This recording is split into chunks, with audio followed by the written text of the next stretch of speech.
What's happened is the destruction of classical culture has been an essential part of the destruction of the mental capabilities of the population.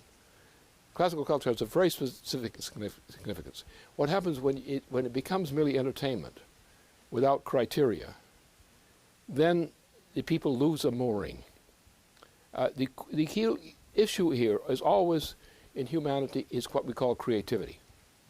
Now, creativity is not variation. It is not innovation. Creativity respects certain principles of the mind, which only really classical cultures can convey. What we've had is people have been lost their connection, or never had it, to classical culture. And therefore they go out in life and they find themselves crippled by the lack of classical culture's access.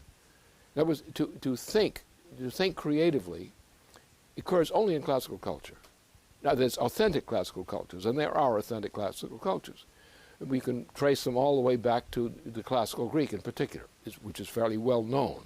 We have other cases of that, classical culture, and they come in different sizes, so to speak, and different flavors. But they all have certain characteristics, and it's a subject in itself as to what classical culture is. It's one of my specialties, but I don't find everybody is familiar with that specialty.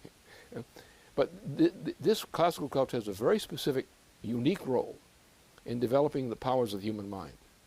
And the lack of development of the human mind in that direction is actually an impediment to progress. It doesn't mean you're bad. It means that you have not acquired this weapon, shall we say, the weapon of progress, the present weapon of mental progress. And we have denied most people in society of familiarity with what this concept is. And therefore they're cut off from something they should have the right to know and the right to experience. If someone was given, say in music, and was given a real systemic education in what musical composition is, they would find it not difficult to begin to understand what it's all about. And they would be able to understand what's wrong with the alternative. Because when you discover that you have powers of your own mind, which you discover you were not using, and now you begin to get acquisition to those powers of the mind that you weren't using, you begin to find that you are much more important than you thought you were. And it's that role of classical culture, which is, shall we say, the beginning entry point of classical culture, when people realize that there's something there which they can't get in any other way, and it means something to them, because they understand themselves better than they did before. Then they find a source of strength in that. And the first thing I'm concerned about is the sense of the inner sense of the source of strength inside the person. And classical culture, as any, for example, scientific education and so forth, these things strengthen the person inside because they have access to more power over society and society's condition than they do otherwise.